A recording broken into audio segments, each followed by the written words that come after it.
우리 함께 사도신경으로 신앙 고백 드리겠습니다. 나는 전능하신 아버지 하나님 천지의 창조주를 믿습니다.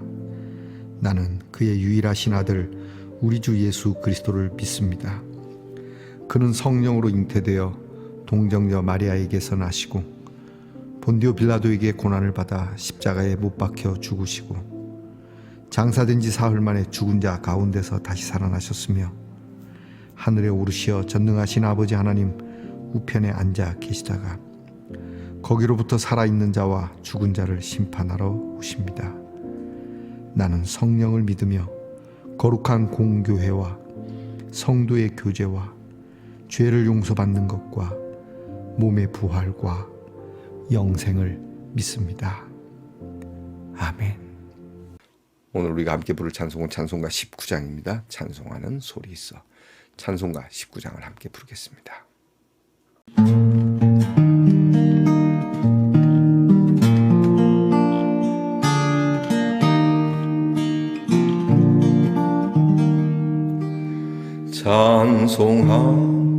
찬송하는 소리 있어 사람 기뻐하도다. 하늘 아버지의 이름 거룩거룩하도다.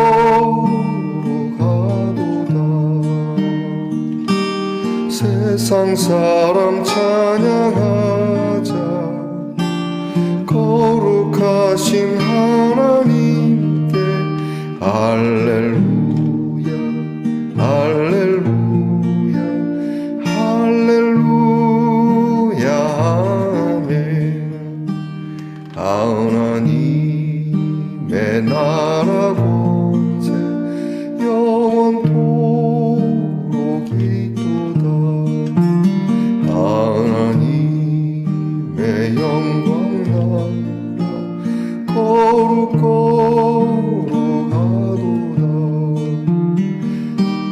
하늘 보좌 계신 주님 세상 주관하시도다. 할렐루야 할렐루야 할렐루야 아멘. 하나님의 크신 섭리 그 뜻대로 되도다. 우리 아버지의 뜻은 거룩거룩하도다. 주여 속히 임하셔서 깊은 나를 주옵소서. 할렐루야 할렐루야 할렐루야 아멘.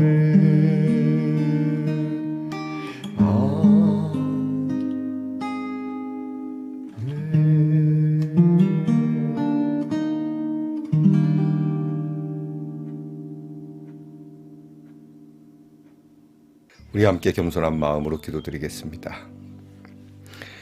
우리에게 아침을 시작하며 하나님을 바라볼 수 있는 시선과 또 주님의 말씀에 귀를 기울일 수 있는 귀와 찬송할 수 있는 입술을 주셔서 감사합니다. 아버지 하나님, 우리의 마음에 항상 즐거움을 잘 유지할 수 있는 지혜가 충만하게 하시고 이를 위하여 우리 아버지 하나님께 늘 거룩한 삶으로 하나님을 노래하며 이웃을 사랑하는 노래로 채워가는 우리 말씀동산의 성도가 되게 하여 주시옵소서. 하나님의 크신 섭리 가운데 하루하루를 살아감을 저희들이 압니다. 주께서 우리를 통하여 이루시는 귀하고 존귀한 그러한 일들을 기억하게 하시고 하나님께서 이 아침도 우리 사랑하는 성도들이 주의 이름을 부를 때마다 하나님의 도우심과 거룩하신 뜻이 하나님의 손에 이끌림 받아 이루어지는 한 날이 되게 하옵소서. 하나님 아버지, 저희가 하나님의 향기를 맡을 수 있는 코가 있기를 원합니다. 썩은 것을 냄새 맡고 썩은 것을 찾아가는 그러한 사람들이 아니라 참으로 생기 있고 아름다운 향기를 쫓아서 우리의 삶을 가꾸어가는 성도들이 되게 하옵소서. 한 주가 이미 시작되었음에 이 한 주의 끝자락까지도 오늘과 같이 차근차근, 혹 실수할 수도 있고 또 실패할 수 있을지 모르나 우리는 아직 끝난 것이 아니므로 언제든지 하나님 말씀 쪽으로 우리의 삶을 되짚어 잘 가꾸어가는 우리 성도들이 되게 하옵소서. 이제 오늘부터 하나님께서 주시는 귀한 에스겔의 말씀을 묵상코자 합니다.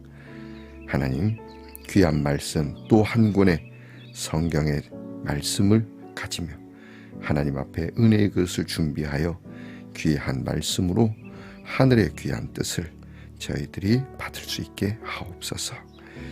오늘도 우리의 자녀들을 위하여 늘 기도합니다. 병약한 자들을 위하여 기도합니다.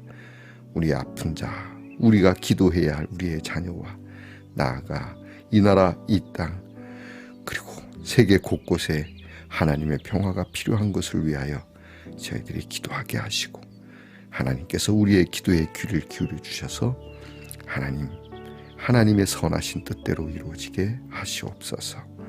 예수님 이름으로 기도하옵나이다. 아멘.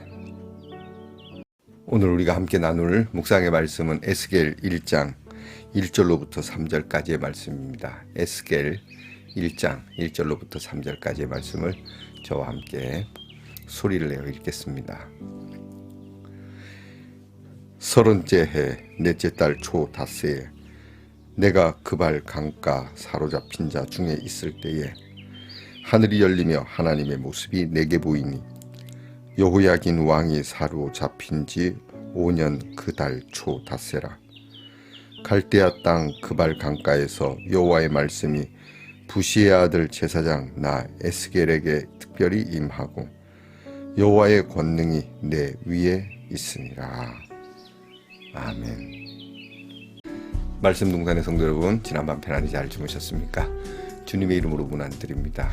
자, 이제 또 한 주를 달려가고 계시죠? 힘내시고 모쪼록 기쁜 마음과 즐거운 마음 그리고 보람찬 마음으로 이 한 주를 넉넉히 이겨낼 수 있기를 축복합니다. 오늘은 어떻습니까? 좋습니다. 아유, 하트 모양으로 되어 있는 가방인데요. 야, 하여튼 하트가 있는 거면 다 됩니다, 여러분. 이 안에 뭐가 들어있을까요? 뿅. 이 안에 뭐가 있습니다. 이거는 제가 내일 공개하도록 하겠습니다. 궁금하시죠? 자, 오늘 어떻습니까? 좋습니다. 오늘부터 에스겔의 말씀을 함께 묵상하게 되겠습니다. 이전과 같이 이 말씀 또한 처음부터 끝까지 저와 함께 묵상할 수 있기를 축복합니다. 자, 에스겔을 시작하면서 먼저 에스겔 전체에 대한 내용을 영상을 통해서 여러분이 먼저 보고 시작하도록 하겠습니다. 에스겔서. 에스겔은 바벨론의 1차 공격 당시 예루살렘에 살던 제사장이었습니다. 바벨론은 도시를 전멸시키지는 않지만 1차로 이스라엘 사람들을 포로로 잡아가 버리는데 에스겔도 그중 한 명이었습니다. 이 책은 그로부터 5년 후 에스겔이 유대인 난민촌 근처에 있는 관계수로 뚝 위에 앉아있는 장면으로 시작됩니다. 때는 그의 30살 생일인 것으로 보이고 원래 그는 그 해에 예루살렘에서 제사장으로 임명될 예정이었죠. 그때 갑자기 에스겔은 이런 환상을 봅니다. 폭풍과 큰 구름이 다가오는데 구름 속에는 날개를 뻗어 서로 접하고 있는 4개의 기이한 생물이 있습니다. 이들은 각기 4개의 얼굴을 가졌고 곁에는 바퀴가 하나씩 총 4개 있었습니다. 그리고 나서 에스겔은 이 생물들의 날개가 눈부신 단상을 받치고 있고 그 위에 보좌가 있는 모습을 보는데 그 보좌 위에는 불처럼 사방으로 빛나는 사람처럼 생긴 형상이 앉아 있었습니다. 그 순간 에스겔은 자신이 무엇을 보고 있는지 깨닫고 이렇게 외칩니다. 이것은 주님의 영광의 형상이 모양이며 하늘 보좌의 전차를 타고 계신 하나님이시다. 여기서 영광이란 단어는 히브리어로 카보드인데 무거운 또는 중요한이라는 뜻인데 성경의 저자들은 하나님이 직접 나타나실 때 그분의 형상과 특별한 의미가 있는 현현을 묘사하기 위해 이 단어를 사용하죠. 에스겔의 환상 속 모습들은 출애굽기에서 시내산에 나타나셨던 하나님의 모습과 매우 비슷하고 또 언약궤를 덮으셨던 하나님의 임재를 묘사한 것과도 매우 비슷합니다. 사실 이게 에스겔이 본 환상에서 가장 충격적인 것이었습니다. 그런데 하나님의 영광이 왜 바벨론에 임하신 걸까요? 원래대로라면 예루살렘 성전 안 언약궤 위에 계셔야 할 텐데 말이죠. 그래서 이 책의 첫 부분은 이 질문에 대한 고찰로 시작합니다. 더불어 에스겔은 이스라엘의 반역을 비난하기 시작하죠. 보좌에 앉으신 하나님이 에스겔에게 말씀하십니다. 그리고 그를 선지자로 임명하십니다. 에스겔은 이스라엘이 하나님과의 언약을 어떻게 깨뜨렸는지 다양한 방법으로 고발하게 될 것입니다. 이스라엘은 다른 이방신들에게 충성을 바치고 우상을 숭배했는데 이로 인해 이스라엘의 사회적 불의와 폭력이 만연하게 됩니다. 바로 그 결과 하나님은 에스겔을 세워서 백성들에게 경고하라고 하시는데요. 에스겔이 포로로 잡혀간 바벨론의 1차 침공 외에도 또 다른 공격이 뒤따를 것이며 예루살렘 도시와 성전의 파괴도 임박했다고 말이죠. 그래서 에스겔은 말뿐 아니라 다양한 방법으로 메시지를 전했습니다. 그는 시각적 연출을 하기도 했는데요. 예를 들어 길거리 공연 형식으로 대중 앞에서 정말 기상천외한 행동을 하기 시작했는데 이는 그의 예언적 메시지에 대한 비유 같은 것이었죠. 그는 작은 예루살렘 모형을 짓고 난 뒤 그게 공격을 당하는 것처럼 보이게 만들거나 머리카락과 수염을 완전히 밀고 난 뒤 그걸 칼로 내려치거나 가장 극단적인 행동으로서 대속죄일에 자신이 이스라엘의 죄를 짊어지는 연기를 했습니다. 또한 그는 1년 동안 한쪽으로 누워 쇠똥으로 불을 피우고 음식을 구워 먹었는데 이는 예루살렘이 포위당하는 동안 사람들이 먹게 될 더러운 음식에 대한 신호였죠. 그러나 그 중에서도 가장 낙심되는 나쁜 소식은 하나님께서 에스겔에게 말씀하시길 아무도 그의 말을 듣지 않을 거라는 것이었습니다. 이스라엘은 반역적이고 굳은 마음 때문에 에스겔을 거부할 겁니다. 이는 광야에서의 반역 이후 모세가 이스라엘 백성에 대해 묘사하길 언젠가 포로가 될 것이라고 한 예언을 상기시키는데요. 에스겔은 그 예언이 실현되는 걸 보는 불행한 특권을 누리게 됩니다. 그렇게 크게 실망한 에스겔은 자신의 역할을 이어갑니다. 그리고 약 1년 후 그가 또 다른 환상을 봤는데 성전에 대한 것이었죠. 그는 가상체험을 하듯 성전을 둘러보면서 그의 부재 중에 무슨 일이 벌어지는지 보게 되는데 좋아 보이지 않습니다. 그는 성전 앞 바깥들에서 이 커다란 우상 신상을 봅니다. 그리고 나서 이스라엘의 장로들이 이방신들에게 성전 안팎에서 제사 드리는 것을 본 뒤 이스라엘의 여인들이 담무스라는 이름의 바벨론 신을 숭배하고 있는 모습을 봅니다. 그리고 이 환상은 하나님의 영광스러운 보좌가 성전 위로 떠오른 뒤 동쪽 바벨론 쪽을 향해 떠나는 것으로 끝이 납니다. 이제 11장에서는 하나님의 영광이 왜 그리고 어떻게 바벨론에 있는 에스겔에게 임하셨는지 볼 것인데요. 이스라엘의 우상 숭배와 언약 위반이 너무도 노골적이고 역겨워지자 하나님은 자신의 성전을 떠나셨습니다. 그들은 하나님을 내쫓았으며 하나님은 이스라엘이 멸망에 처하게 하십니다. 하지만 하나님은 자기 백성을 버리시는 게 아니라 오히려 그들과 함께 포로가 되십니다. 11장의 환상 끝에서 하나님은 이스라엘의 남은 자들을 그 땅으로 돌아가게 하실 거라고 약속하십니다. 그리고 그들의 돌과 같은 굳은 마음을 제거하고 살과 같은 부드러운 마음으로 바꾸어 주시겠다고 하십니다. 그래서 마침내 하나님을 진심으로 사랑하고 따르게 될 수 있도록 말이죠. 희미한 소망의 빛과 같은 이 예언은 임박한 파멸의 현실 속으로 빠르게 가라앉고 맙니다. 그러나 11장은 이 책의 핵심적인 전환점으로서 나머지 부분이 어떻게 구성됐는지 이해하는 데 도움이 됩니다. 다음 세 부분은 모두 하나님의 심판에 대한 공표인데요. 첫째는 이스라엘, 다음은 주변 나라들, 그리고 예루살렘에 관한 것입니다. 그러나 그 후에는 11장의 소망적인 결론이 또 다른 세 부분으로 나뉘어 전개되는데요. 먼저는 이스라엘, 다음은 주변 나라들, 그리고 온 창조세계에 대한 소망에 대해서죠. 12장에서 24장은 이스라엘에 임할 하나님의 심판에 초점을 두는데요. 이 부분은 다양하게 구성된 시와 수필의 모음집입니다. 여기서 에스겔은 그가 즐겨 쓰는 비유와 우화를 보여줍니다. 그는 이스라엘을 불타 쓸모없는 나무까지 반항적인 아내, 감옥에 갇힌 위험하고 사나운 사자 또는 2명의 난잡한 자매로 묘사하는데 이러한 묘사는 모두 이스라엘의 지각 없는 반역과 우상 숭배의 결과가 패망이라는 것을 보여주는 것입니다. 이 부분에서 에스겔은 마치 하나님의 심판 법정에 선 것처럼 행동하는데요. 그는 먼저 이스라엘에 대해 수세기 동안 언약을 위반한 결과로서 파괴되어 마땅하다고 주장하기 시작합니다. 그리고 설사 노아나 다니엘이나 욥과 같이 세상에서 가장 의로운 사람이 살아서 하나님께 이스라엘을 살려달라고 기도한다 하더라도 하나님이 그 기도를 듣지 않으실 거라고 주장합니다. 이제 너무 늦은 거죠. 이처럼 하나님의 공의는 이스라엘의 이 세대가 죄의 대가를 치르기를 요구하십니다. 이제 포로가 되는 걸 면할 수는 없습니다. 더 이상 돌아갈 수 없는 지경에 이르렀으니까요. 이어서 에스겔은 먼저 이스라엘과 맞닿은 주변 나라들, 다음으로 그 지역에서 가장 강한 이집트와 두로에 초점을 맞춥니다. 이스라엘은 이 두 나라와 동맹을 맺고 그들의 신과 우상들을 받아들였습니다. 그래서 하나님은 오만하게도 자신들이 스스로 신이 되어 마음대로 옳고 그름을 정의한 두로와 이집트의 왕들을 꾸짖으십니다. 그리고 하나님은 이 왕들의 교만에 책임을 물으시며 바벨론을 들어 그들을 무너뜨리실 것을 알려주십니다. 그들은 다른 모든 이들과 함께 하나님의 심판 앞에 설 것입니다. 이렇게 강렬한 두 부분이 끝나면 33장의 짧은 이야기가 나옵니다. 에스겔은 이제 방금 예루살렘에서 온 한 난민을 만나게 되는데 그는 에스겔에게 바벨론이 예루살렘을 공격해서 도시가 무너지고 성전이 파괴되었다고 알려주죠. 에스겔의 암울한 경고들이 현실이 된 것입니다. 그러나 11장의 결론을 기억하시죠? 이야기는 아직 끝이 아닙니다. 그리고 다음 편에서 우리는 에스겔이 본 심오한 소망의 환상을 살펴볼 것입니다. 우선 여기까지 에스겔서의 전반부였습니다. 잘 보셨습니까? 아주 잘 만들어진 영상입니다. 에스겔이라고 하는 이름은 하나님이 강하게 세우셨다, 하나님이 강하게 하신다라고 하는 뜻을 가진 이름입니다. 이 하나님께서는 이 에스겔을 통하여 백성들에게 외치게 합니다. 그런데 에스겔이 외쳐도 듣지 않습니다. 근데 하나님께서 말씀합니다. 안 들을 거야. 그런데 가서 외쳐. 이건 참 앞뒤가 안 맞죠. 안 들을 건데 뭘 외치라고 합니까? 안 들어도 외치는 겁니다. 하나님의 말씀이 그렇게 말씀합니다. 듣든지 아니 듣든지 전해라. 이것이 전하는 자의 책임이라고 말씀합니다. 너희가 전해서 안 들으면 그 사람 책임인데 너희가 전하지 않아서 못 들은 건 너희 책임이다. 이렇게 말씀하거든요. 자, 어쨌든 듣지 않을 말씀을 에스겔은 전하는, 참 어떻게 보면 세상적으로 얘기하면 기구한 그러한 팔자지만 여기에는 하나님의 크신 뜻과 사랑이 있다라는 것. 에스겔에는 크게 5가지의 키워드가 있습니다. 첫째는 하나님의 거룩성과 영광이라고 하는 것, 하나님의 온전하시고 완전하신 거룩하심, 하나님의 영광은 모자람이 없다는 거예요. 영광이 조금 있다가 말고 잠시 있다가 말고 영광이 커졌다 줄었다 하는 것이 아니라 하나님의 영광은 언제나 충만하다라고 하는, 하나님의 거룩함은 언제나 완전하다라고 하는 것이죠.